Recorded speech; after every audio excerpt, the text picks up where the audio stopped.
இயேசு வந்துட்டு போன பிறகு இந்த பூமியில என்ன நடக்கும் என்று நிறைய ரெஃபரன்ஸ் சொல்லாம நான் சொல்ல போறேன். I'm going to say what will happen after Jesus comes and goes. I'm not going to give you any reference, but I'm going to give you some brief description. இப்போ இதுதான் இயேசுவின் வருகை என்று வைத்துக்கொள்வோம்.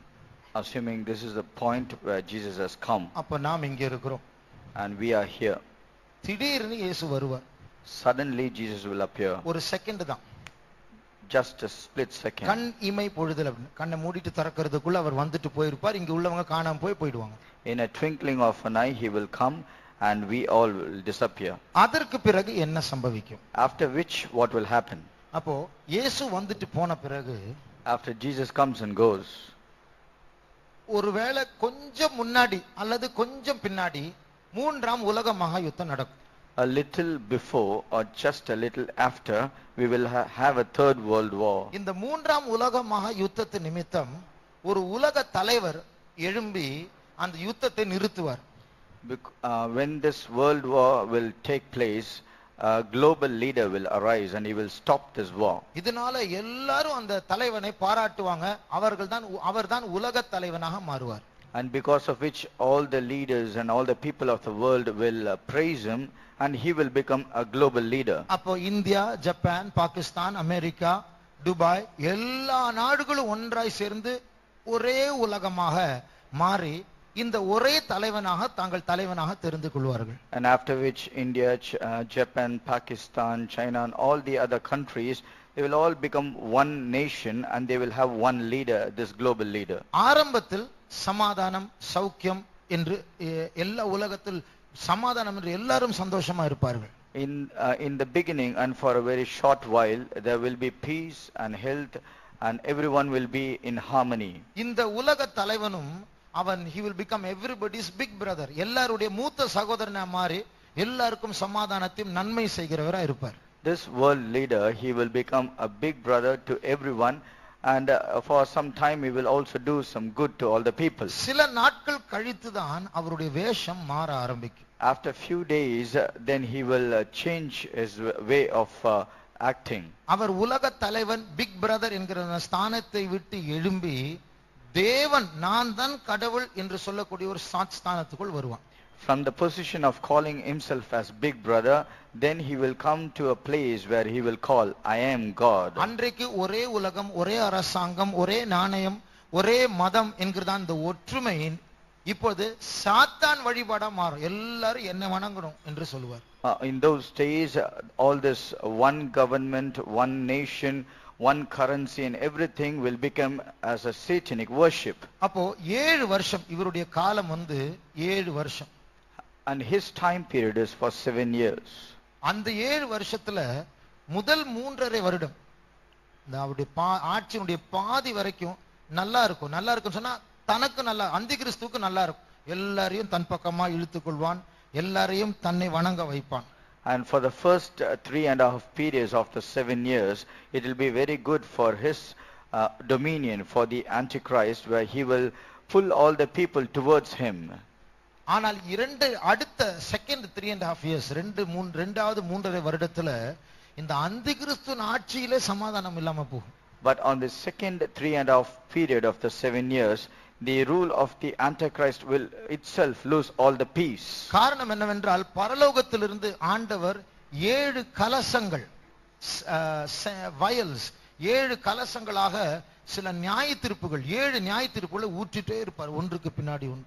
Because the Lord God from heaven, he will start pouring certain judgment upon the world in the form of 7 vials. அப்போ பயங்கரமான வாதைகள், மரணங்கள், சேதங்கள் உண்டாகும். And at that time there will be terrible destruction, numerous death will happen. பைபிள்ல சொல்லிருக்கு 1/3 மரங்கள் எல்லாம் தீ பிடிக்க போகுது. where it is written in the scripture, 1/3 of all the trees upon the face of the earth will be consumed with மூன்றில் fire. ஒரு பங்கு தண்ணீர்கள் எல்லாம் சேதமடைய போகுது, விஷமா மாற போகுது. 1/3 of all the waters will become poison. மூன்றில் ஒரு பங்கு மனுஷர்கள் சாக போகிறார்கள். 1/3 of all the human beings will die. எவ்வளவு ஆபத்தான ஒரு சமயம் யோசிச்சு பாருங்க. What a dangerous situation. அப்ப அதுதான் இந்த டைம்ல. And that is this second 3.5 years. Starting சமாதானம் சௌக்கியம், போக போக ரத்தமா மாறுதெல்லாம். In the beginning it will be all peace and health, but afterwards it will be bloodshed. அப்ப இந்த 7 வருஷம் பயங்கரமா, அதாவது உலக சரித்திரத்தில் கேட்கப்படாத பார்க்காத காட்சிகளை நாம் பார்க்க போறோம். இங்க இருக்கிறவர்கள் பார்க்க போகிறார்கள். In this 7 years period, this world and all the people who will remain will face such a dreadful and terrible things which has never happened from the foundation of the world. இதுல இன்னொரு காரியம், There is one more thing. இயேசு வரும்போது When Jesus comes, ஒரு group இயேசுவுடைய ஜனங்கள் மேல போய்டுவாங்க, இயேசு கூட போய்டுவாங்க. one group of people, they will be caught up when Jesus comes. ஒரு குரூப் கைவிடப்படுவாங்க. One group will be left behind. கைவிடப்படுறவங்கள ரெண்டு குரூப் இருக்காங்க. And those who are left behind, there are two groups. அவங்க யாரு? Who are those?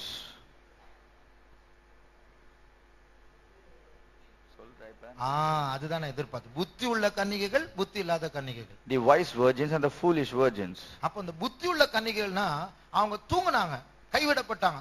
ஆனா அதுக்கப்புறம் எழும்பிட்டாங்க, ஐயோ நான் கைவிடப்பட்டேனே அப்படின்னு சொல்லி அதுக்கப்புறம் அந்த அந்தி கிறிஸ்துவின் எதிர்ப்புகளை நின்று பிடித்து ரத்த சாட்சிகளா மரிக்கிறவங்க. The wise virgins are the one who slept when the bridegroom came, but after which they awoke, and from then they were very smart enough to preserve themselves not to give in to Antichrist, and they will die as martyrs. தூங்கிட்டாங்க, ஆனா எண்ணெய் இருந்தது. But they slept, but they had oil. ஆனா அந்த புத்தி இல்லாத கன்னிகைகள் எண்ணெயே சேர்க்கணும்னு மனசுலமா பயங்கரமா தூங்கிட்டாங்க. But the foolish virgins, they never even gathered enough oil for them, but and they slept. அப்போ அந்தி கிறிஸ்து ஆட்சிக்கு வந்த பிறகு இந்த first 3.5 years அவனுடைய மெயின் குறிக்கோள் கிறிஸ்தவர்களா இருப்பாங்க. The Antichrist, when he comes to power in the first 3.5 years of period, he will be concentrating only on the Christians. அந்த கிறிஸ்தவர்களை ஒரு குரூப் அவனை எதிர்த்து முத்திரை எடுக்க மாட்டேன் என்று சொல்லி அவர்கள் வெட்டப்படுவார்கள். One group of these Christians will resist Antichrist, and they will say, we will not take the mark of the beast, and they will be slaughtered. இன்னொரு குரூப் வெட்டப்பட பலன் இல்லாம அந்தி கிறிஸ்துவுக்கு ஒப்பு கொடுத்து முத்திரை எடுப்பாங்க. There is another group who are not ready to face these consequences, and therefore they will yield to take the mark of the beast, and they will join him. First 3.5 yearsல அத நடக்கும். கிறிஸ்தவர்களுக்கு உபத்திரவம். The first 3.5 years period, there will be tribulation for Christians. இரண்டாவது 3.5 வருடத்துல யூதர்களுக்கு உபத்திரவம். Second 3.5 periods, the literal Jews will have tribulation. இந்த அந்தி கிறிஸ்து என்ன பண்ணுவார் தெரியுமா? அவருடைய ஹெட் குவார்ட்டர்ஸை ஜெருசலேமுக்கு மாத்திடுவார். அப்ப அவர் போய் கோயில்ல மகா பரிசுத்த ஸ்தலத்துல போய் உட்கார்ந்து நான் தான் கடவுள்னு சொல்லுவார். This Antichrist, he will change his center or his capital city to Jerusalem, and he will go there and enter into the most holy place, sit there and say, I am God. அப்போ யூதர்கள் அவரை எதிர்ப்பாங்க.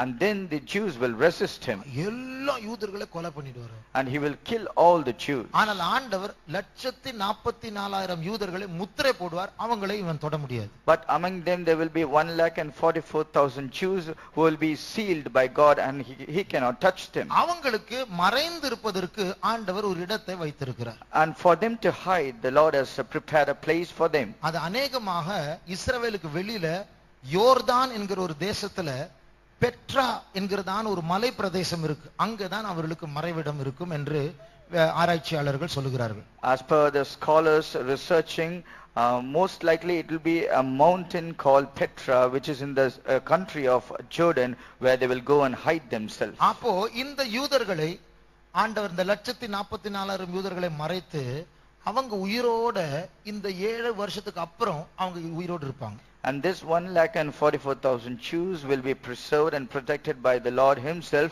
and they will also live even after the 7 years of tribulation. மற்ற எல்லா யூதர்களையும் அவன் கொலை செய்வான். Rest all the Jews will be slaughtered. அப்ப மனசுல வெச்சுக்கோங்க, ஃபர்ஸ்ட் 3.5 வருஷம் யாருக்கு உபத்திரவம்? The first 3.5 years period, who is going to face problems? Christians. அடுத்த 3.5 வருடம் யூதர்களுக்கு. The second 3.5 years period is for tribulation for Jews. இந்த 7 வருஷம் முடியும் போது, at the end of this 7 years, இயேசு வானத்திலிருந்து அவர் இறங்கி வருவார். Jesus will descend from heaven. அவரோடு கூட ஒரு சேனையும் இறங்கி வரப்போகுது. And along with him there will be a great host of army. அந்த சேனை யார் தெரியுமா? Who are these armies? இங்க ஒரு குரூப் மேல போவாங்கன்னு சொன்னல ஏசப்பா வரும்போது. When Jesus comes, there will be a group of people who will be caught up in a secret coming. அவங்க தான் ஏசப்பா வருகையில போறவங்க, மணவாட்டி சபை. அவங்களும் இயேசு கூட வருவாங்க. The bridegroom, the church will come with Jesus. அது மாத்திரமல்ல, இந்த 3.5 வருஷத்துடைய நடுவுல சிலர் கிறிஸ்தவர்கள் வெட்டப்படுவாங்கன்னு சொன்னல, அவங்க எல்லாம் உயிரோடு எழும்புவாங்க. அவங்களும் அந்த சேனையில வருவாங்க. Not only that, the group of people or the Christians who will be martyred after the first 3.5 period, they will also join this army. அதுக்கப்புறம் இந்த இரண்டாவது 3.5 வருட காலத்துல நடுவுல 2 பேர் உயிரோடு இருக்கப்படுவாங்க. ஏனோக் எலியா. அவங்க பிரசங்கம் பண்ணி அந்தி கிறிஸ்து ஒரு வழி பண்ணிடுவாங்க. கடைசியில வெட்டப்படுவாங்க. 3 நாள் அவங்க பாடி பூமியில இருக்கும். அவங்க அடக்கம் கூட பண்ண மாட்டாங்க. டிவி கேமரா வச்சு ஃபுல் வேர்ல்ட்ல காட்டுங்க. 2 பேர் செத்துட்டாங்க, 2 பேர் செத்துட்டாங்க. நிறைய பேர் கார்ட்ஸ் எல்லாம் எக்ஸ்சேஞ்ச் பண்ணுவாங்க. பைபிள்ல இருக்கு. கிஃப்ட்ஸ் கொடுப்பாங்களாம். அவங்க 2 பேர் பூமியை உபத்திரவப்படுத்தினவர்கள் செத்து போனாருன்னு சொல்லி செலிப்ரேட் பண்ணுவாங்க. எல்லா கேமரா ஃபோக்கஸ் பண்ணிட்டு திடீர்னு பார்த்தா உயிர் வந்து எல்லாம் கண்ணுக்கு முன்னாடி எல்லாமே அவங்க 2 பேர் மேல போயிடுவாங்க. In the second 3.5 period, in the midst of the second 3.5 period, 2 people will come down from heaven. It is Enoch and Elijah. They will discomfit Antichrist and his government, and they will do whatever they want to do upon this earth. And after a certain period, they will be killed by Antichrist, and they will be left on the open in the streets, and everyone will exchange gifts, and they will say these people have been killed. But when they were all watching in their cameras and television, suddenly on the 3rd day they will arise and they will be caught up to heaven. And இந்த இடத்துல அவங்க 2 பேர் எழும்பி அவங்களும் இந்த 7 வருஷத்து முடிவுல இயேசுவோடு கூட வருவாங்க. Even these 2, Enoch and Elijah, will also join the host of the army after the 7 years when Jesus will return. அது மாத்திரமல்ல, not just that, பழைய ஏற்பாட்டு பரிசுத்தவான்கள் ஆபிரகாம், தாவீது, யோசேப்பு, ஈசாக்கு இப்படிப்பட்டவங்க அவங்க கூட இந்த இடத்துல அவங்க எழும்புவாங்க. அவங்க இந்த முடிவு 7 வருஷத்து முடிவுல அவங்க எழும்பி அவங்களும் அந்த சேனையோடு இறங்கி வருவாங்க. Not only them, as well as the Old Testament saints at the end of 7 years period, like Abraham, Isaac, Jacob, David, Daniel and so on, they will also join this army. இயேசுவும் லட்சக்கணக்கான பரிசுத்தவான்களும் அவங்க இறங்கி வராங்க இந்த டைம்ல. Jesus and thousands of saints along with him will come as an army. அதே டைம்ல பூமியில அந்தி கிறிஸ்துவும் அவனோடு கூட கோடிக்கணக்கான மனுஷர்கள் அவங்க வந்து இஸ்ரவேல் தேசத்துல ஒரு பெரிய ஒரு சமவெளி இருக்கு. மெகிதோவின் சமவெளி, பிளேன் ஆஃப் மெகிதோ. அங்க வந்து இவங்க கூடுவாங்க. And at the same time, Antichrist along with him, crores and crores of people as armies will join together as one force, and they will gather themselves in a plain called the plain of Megiddon, which is found in the land of Israel. அதுதான் her மெகிதோ என்று எபிரேய பாஷையில் சொல்வார்கள். அதான் அர்மெகெதோன் என்று சொல்லப்படுகிறது. And it is pronounced in Hebrew tongue as Har Megiddon, and that is called the battle of Armageddon. அப்போ இங்கே அந்தி கிறிஸ்துவின் சேனைகளும் மேல இருந்து இயேசு அவருடைய சேனைகளும் வந்து கிளாஷ் பண்ணுவாங்க. அதுதான் அர்மெகெதோன் யுத்தம். And at this place both Antichrist and his army and Jesus and his host of army will clash, and that is called the battle of Armageddon. கோடிக்கணக்கான மக்கள் செத்துருவாங்க. Crores of people will die. அந்தி கிறிஸ்துவும் கள்ள தீர்க்கதரிசி 2 உலக தலைவர்கள் உயிரோடு அக்கினி கடலில் தள்ளப்படுவார்கள் அப்படின்னு பைபிள் இருக்கு. It is written in scriptures, 2 world leaders, both the Antichrist and the false prophet, will be caught alive, and they will be cast into the lake of fire. அதுக்கப்புறம் ஜீசஸும் அவர் கூட வந்த சேனைகளும் இந்த உலகத்தை அவங்க தான் ஆட்சி செய்ய போறாங்க. After which Jesus and all his host of armies, they will have reign and dominion over this world. அப்ப நான் சொன்னேன் பாத்தீங்களா, 144,000 யூதர்கள் உயிரோடு இருப்பாங்க. அவங்க தான் இந்த 1000 வருஷ காலம் பிரஜைகளாக, சிட்டிசன்ஸாக இருப்பார்கள். And at that time, as I mentioned earlier, the 144,000 Jews who will be preserved and protected in the land of Jordan, they will become the citizens upon this face of the earth for 1,000 years. அதுல கொஞ்சம் பேர் உயிரோடு இந்த காலத்துல நிறைய பேர் சாவாங்க, கொஞ்சம் பேர் உயிரோடு இருப்பாங்க. அவங்களும் இதுக்கு வருவாங்க, இந்த பக்கம் வருவாங்க. And as well, when the tribulation period was going on, there will be certain people left, a little group of people will be left. They will also join this government. ஏன்னா பைபிள்ல இருக்கு, இது இந்த 7 வருஷம் ஆட்சிக்கு அப்புறம் இயேசுவும் அவருடைய பிள்ளைகள், அதாவது நாம் எல்லாரும் கர்த்தருடைய சித்தமானால் 1000 வருஷம் ஆட்சி செய்ய போறோம் 1000 வருஷம். As written in the scriptures, after the 7 years of period when Jesus comes on this earth after the battle of Armageddon, we along with him, if God willing, will be reigning over this earth for 1000 years. அப்பொழுது அந்த 1000 வருஷ காலத்துல பூமியில பாவிகள் இருப்பார்கள் என்று இருக்கு. And at that time, during this millennial period, there will also be sinners. ஆனா அவங்க பாவம் செய்யவோ எதிர்க்கோ அவங்களுக்கு அதிகாரம் இருக்காது. அப்படிப்பட்ட ஒரு ஆட்சி சகல ஜாதிகளை இருப்புக்கோலால் ஆளுகை செய்வோம் என்று பைபிள் இருக்கு. It is written in the scriptures that he will rule over the nations with a rod of iron. Therefore, the sin will not operate. There will be no power to sin. அப்ப Jesus வந்து ஒரு ஆளாக இஸ்ரவேல்ல எருசலேமே அவர் ஆளா இருப்பாரு. At that time, Jesus as a person, he will be ruling, having Jerusalem in the land of Israel as his capital. எப்படி 2000 வருடங்களுக்கு முன்பாக இயேசு 33 வருடம் இந்த பூமியில் இருந்தாரோ அதே போல ஜீசஸ் 1000 வருஷம் இந்த பூமியில் இருக்க போறார். Like around 2000 years before, how Jesus came upon the face of this earth as a human being, he will come during the millennial period as a person, and he will reign for 1000 years on the same earth. நம்ம ஜீசஸை டைரக்டா பார்க்கலாம். முழு உலகத்துல உள்ளவங்க ஜீசஸை டைரக்டா பார்க்கலாம். We can see Jesus face to face, all the people of the earth also. அப்போ நீங்களும் நானும் அந்த நாட்கள் ரூலிங் பார்ட்டியா இருப்போம், ஆட்சியில இருப்போம், மினிஸ்டர்ஸா இருப்போம், மந்திரிமாரா இருப்போம், ராஜாக்களா இருப்போம். You and I will be in the ruling government. You and I might be as kings or ministers or in other higher positions. அப்போ VIPs or VIPs. We will be VIPs. இப்போ உங்களுக்கு வந்து ஆண்டவர் வந்து இந்தியாவுல ஆட்சி செய்யும்படியா ஒருவேளை காஷ்மீர் மேல மினிஸ்டரா உங்களை வச்சிருக்கிறாருன்னு வைத்துக்கொள்வோம். Just assume that Lord Jesus has given you a command to be the ruler of the state of Kashmir. Joel தான் காஷ்மீர் மந்திரியா இருக்கிறார். Assuming Joel is the chief minister of Kashmir. திடீர்னு இயேசுவை பார்க்கணும். Suddenly he wants to meet Jesus. Joel வந்து ஏர்போர்ட்டுக்கு போய் flight ஏறணும் தேவையில்லை. அப்படி நினைச்சா போதும் ஜெருசலேம் வந்துருவார். Doesn't mean he has to go to the airport, catch a flight to go to Jerusalem. Just at a wink of an eye he will stand before Jesus. காரணம் என்னன்னா நாம் எல்லாரும் இந்த உடம்புல இருக்க மாட்டோம், மறுரூபம் அடைந்த சரீரத்தில் இருப்போம் இந்த 1000 வருஷ அரசாட்சி. The reason behind this is that we will not be in this mortal body, rather we will be in the transformed glorified body. அதனால நமக்கு சாவே கிடையாது, 1000 வருஷம் உயிரோடு இருப்போம். Therefore we will not die, we will live 4000 years. அப்போ பைபிள்ல சொல்லப்பட்டிருக்கிறது இயேசு இந்த பூமியில இருக்கிறபடினால அவரோடு கூட நம்ம ஆளுகை செய்யறதுனால ஒருவேளை இப்ப ஜோயல் காஷ்மீர்ல மந்திரியா இருக்கு, அங்க ஒரு பாவி இருக்கிறான், நான் ஏன் இந்த மந்திரிக்கு நான் ஏன் கீழ்ப்படி அப்படி யோசிச்சா போதும் அவன் ஊர்ல மழை பெய்யாதான் பைபிள் இருக்கு. And it is written in scriptures, assuming Jesus is the head of the whole world and Joel is the minister of Kashmir, and there is one sinner who says, why should I obey Joel? Then immediately there will be no rain upon that land. அப்ப அதுதான் இருப்புக்கோல் ஆட்சி. நம்ம ஒண்ணும் பண்ண தேவையில்லை, சீட்ல உட்கார்ந்துட்டா போதும், தானா எல்லாமே ஆட்டோமேட்டிக்கா நம்ம கீழ தான் வரும். Therefore it is called a ruling with a rod of iron. Everything will happen strictly and by itself. We no need to do anything. 1000 வருஷ அரசாட்சியில ஜூ இருக்காது.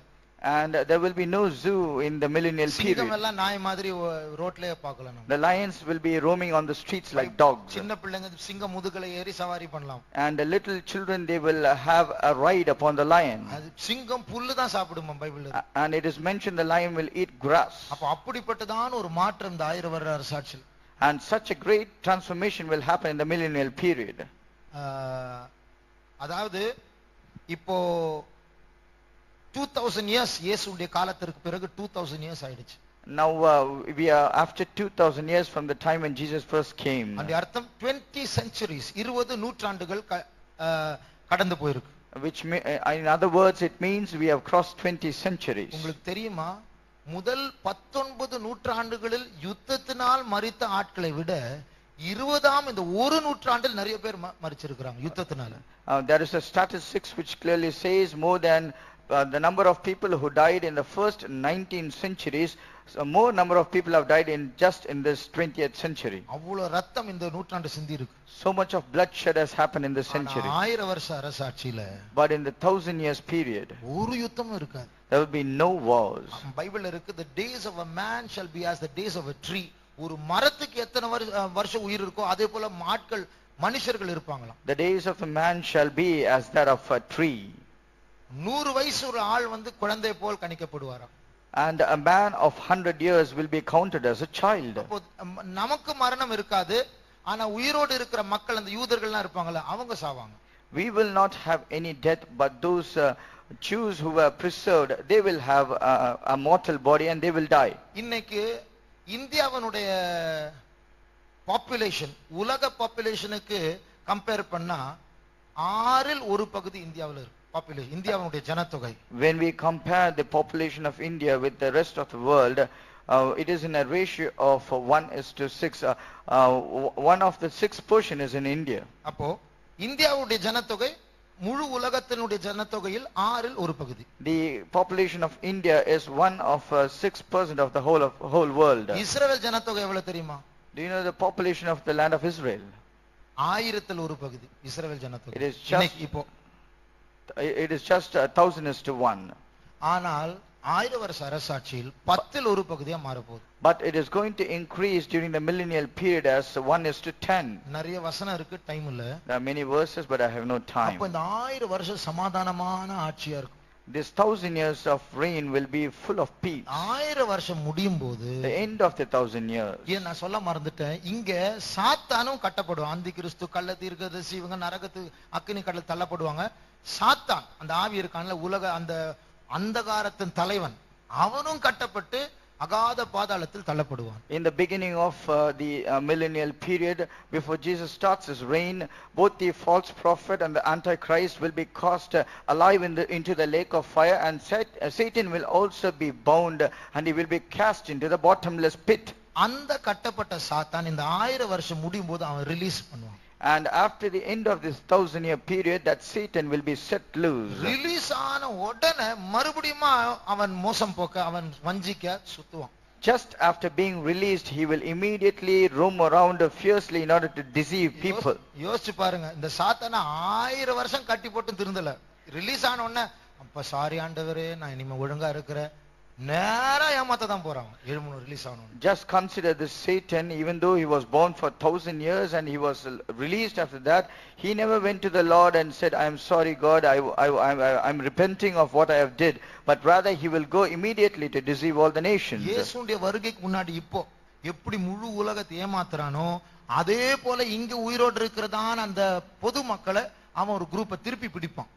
Like as he is deceiving all the people who are present now before the coming of Lord Jesus, the same way at the once he is set loose after the 1000 years period, he will go to catch hold of some people by deceiving the nations. திருப்பியும் ஆளை set பண்ணி இஸ்ரவேல் தேசத்துல உள்ளதான பரிசுத்தவானுடைய பாளையம், அதன் அர்த்தம் 1000 வருஷ அரசாட்சியில உங்க ஊர் வந்து திருநெல்வேலி, தென்காசி, மதுரையா இருக்காது. எல்லாமே நம்ம எல்லாரும் ஜெருசலேம்ல தான் இருக்க போறோம். அதான் நம்முடைய ஊர்.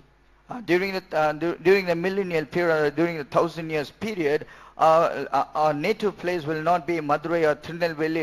Rather, our native place will be this Jerusalem on this earth. நம்ம ஊரை ஜெருசலேமை அவன் சுற்றி வளைப்பான். Then he will come and he will try to encompass around the land of Jerusalem in Israel. பைபிள்ல சொல்லி இருக்கு, எருசலேமிலிருந்து ஒரு தீ புறப்பட்டு போய் சுற்றி இருக்க அத்தனை பிசாசு கூட்டத்தை அப்படியே பட்சித்து போடுமா. And it is written in the scriptures, a fire went out of the city of Jerusalem and consumed all the people who were besieging Jerusalem. இந்த யுத்தத்திற்கு பேரு தான் யாருக்கு தெரியுமா? கோக் மாகோக் யுத்தம். And this battle is called the battle of Gog and Magog. அதெல்லாம் meaning எல்லாம் சொல்ல டைம் இல்ல.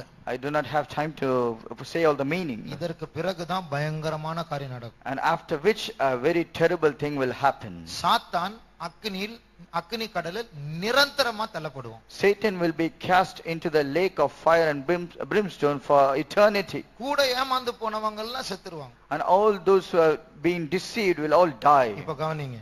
Now listen carefully. 1000 வருஷம் முடிஞ்சிருச்சு. 1000 years is over. என்ன நடக்கும் தெரியுமா? What will happen? இந்த முழு பூமியும் அப்படியே அதனுடைய ஆர்பிட்டை விட்டு அப்படியே விலகும். The entire earth as a planet will move away from its normal orbit. சூரியன் 9 கோள்கள், நட்சத்திரங்கள் எல்லாமே விலக ஆரம்பிக்கும். ஸ்பீடா விலக ஆரம்பிக்கும். Sun, all the 9 planets and all the stars and whatever are the heavenly bodies, they will all move away from their normal orbits. பைபிள்ல சொல்லுங்க, like a blanket God will roll them. ஒரு கம்பளியை நம்ம சுருட்டுறோம் இல்ல முடிச்ச பிறகு, அது மாதிரி எல்லாத்தையும் அவர் அப்படியே போய்டும், அவள் காணாம போய்டும். like rolling a blanket in a bed. God will roll out everything and they will all disappear. அந்த டைம்ல என்ன நடக்கும் தெரியுமா? At that time what will happen? எத்தனையோ பேர் இந்த பூமியில, நான் சொன்னேன் தெரியுமா, மணவாட்டி சபை எழும்பியாச்சு, அதுக்கப்புறம் ரத்த சாட்சிகள் எழும்புறாங்க, ஏனோக்கேலியா எழும்புறாங்க, பழைய ஏற்பாட்டு பரிசுத்தவான்கள் எழும்புறாங்க. இன்னும் எழும்பாத ஒரு குரூப் இருப்பாங்க, ரட்சிக்கப்பட்டவர்கள். அவங்க இருக்கிறாங்க, பாவிகள். இந்த ரெண்டு குரூப் இருக்காங்க. And as I said earlier, there will be a group who will be caught up in the first resurrection, then all those who have died as martyrs, then Enoch and Elijah, then all the Old Testament saints. But there are two group of people who have not been resurrected. They are the normal saved people and all the sinners. இந்த பூமி அப்படி அகன்று போகும்போது அத்தனை பேருடைய பாடி அப்படி எழும்ப போகுது. When கல்லறைகள்லாம் திறக்கப்பட்டு எழும்ப போகுது.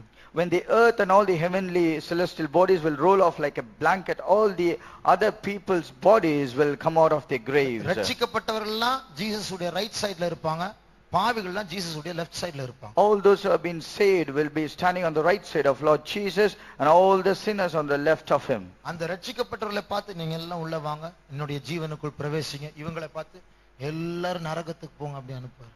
And looking at all the people who are standing on his right side, Jesus will say, enter into the joy of the Lord. And all those who are on the left side, he will say, all you people go to hell. அதற்கு பேர் தான் வெள்ளை சிங்காசன நியாயத்தீர்ப்பு. And that is called as white throne judgment. அதற்கு பிறகு என்ன நடக்கும் தெரியுமா? Do you know what will happen next? பூமி, சூரியன், சென்ட் தாமஸ் மவுண்ட் எதுவுமே இருக்காது, எல்லாமே இல்லாம போயிடும். நித்தியம் மட்டும்தான் மறுரூபம் அடைந்து ஒரு குரூப் நரகத்துல ஐயோ ஐயோ ஐயோ நித்தியமா கத்திட்டு இருப்பாங்க. இன்னொரு குரூப் இயேசுவை பார்த்து அல்லேலூயா அல்லேலூயா நித்தியமா சொல்லிட்டு இருப்பாங்க. And after which earth, the sun and the moon, St. Thomas Mount, everything will disappear. It will be nowhere be found, and the next eternity will start. One group of people will be screaming aloud in hell, and there will be another group of people, they will be shouting hallelujah, and from there starts the later eternity. அதுதான் நித்தியம். And that is eternity. அதோடு கூட சரித்திரம் முடிவடைகிறது. And by which history will come to an end. நித்தியத்தை பற்றி பல காரியங்கள் சொல்லலாம். We can say many things about eternity. ஆனா நாம் எங்க போறோம், எங்க போறதுக்கு ரெடி ஆயிட்டு இருக்கிறோம்? But where are we heading towards? Where are we going to? சர்ச்சுக்கு வர்றதுனால இயேசு வரும்போது போயிடலாம்னு யோசிக்க கூடாது. அதற்கு ஏற்ற ஒரு பிரயாசம் இருக்கு, சண்டை போடணும். Let us not just think that if I come to the church, I will be caught up in the coming of the Lord. But there is an endeavor. We need to struggle for the Lord. சில நாட்கள் முன்னாடி நான் ஸ்டேஷனுக்கு போயிருந்தேன். நான் Few days before I went to the railway station. Central ஸ்டேஷனுக்கு. I went to the central station. அங்க ஒரு இந்த ஜெனரல் கம்பார்ட்மெண்ட் இருந்தது. நிறைய பேர் இருக்காங்க. அந்த ஜெனரல் ஃபுல்லா வெளியில வரைக்கும் ஆட்கள் தொங்கிட்டு இருக்காங்க. I saw a general compartment of a particular train. It was overcrowded. People were hanging on the doors. அதுல ஒரு ஆள் வந்தார். In that one man came. உள்ள நுழையிறதுக்கு வழி இல்ல. There is no room for him to enter. அவருடைய suitcase எடுத்து எல்லா தலை மேல தூக்கி போட்டாரு. He threw off the suitcase upon the head of all the people who are already sitting inside. அந்த கம்பியை பிடிச்சு ஏறி எல்லா தலை மேல ஏறி அந்த அங்க ரெண்டு விரல விட்டு இங்க ரெண்டு விரல விட்டு மேல மேல ஏறி உள்ள போயிட்டாரு. And he caught all of the rod which is outside, and he climbed up the heads of other people, and somehow he entered inside the compartment. கல்கத்தாக்கு போற train. And it's a train going to Calcutta. இது போல அந்த மனுஷன் யோசனை, எப்படியும் போகணும், நான் உள்ள போய் தான் ஆகணும், நான் என்ன பண்ணலாம் இப்படி பண்ணலாம் பண்ணிட்டாரு. And this man, he was determined of somehow I should enter. There is no way, I have to go inside, and he managed to enter inside. இது போல தான் இதெல்லாம் நம்ம கேட்டோமே, நான் எப்படியும் இயேசு வருகிற போய் தான் ஆகணும்னு சொல்லிட்டு நம்ம வைராக்கியமா செயல்படணும். We have heard all these things of what is going to happen. We should have that zeal and the thirst of somehow I should be caught up when Jesus comes. நம்முடைய கண்களை மூடுவோம். Let's close our eyes. இப்போ நம்ம எல்லாருக்கும் ஒரு அளவுக்கு இனிமே என்ன நடக்க போகுதுன்னு நமக்கு புரிஞ்சது. Now to a certain extent we all have a knowledge of what is going to happen. அறிவு இருக்கு. We have knowledge. இனிதான் பிரச்சனை, நம்ம போய் சேரணும். But the problem starts here. Somehow we have to reach a destination. நாம் எல்லாரும் வாலிபர்கள். We are all young people. தேவன் நமக்கு எக்ஸ்ட்ரா எனர்ஜி தந்திருக்கிறார். God has given us extra energy. அவர் எக்ஸ்ட்ரா ஸ்ட்ரெngth தந்திருக்கிறார். He has also given extra strength. Extra strength வெச்சு நல்ல முட்டில நிக்கணும். With that extra strength we should be standing on our knees. அந்த extra strength வெச்சு கண்ணை திறக்காம மூடிட்டே ஜெபம் பண்ணுவோம். With that extra strength we should be able to keep our eyes closed and pray to God. Extra strength வெச்சு நல்லா fasting போடணும். With that extra strength we should be ready to fast. உங்க அப்பா அம்மாக்கெல்லாம் எங்கயாவது எப்படியோ வியாதிகள் எல்லாம் வரும், பலவீனமா இருக்கிற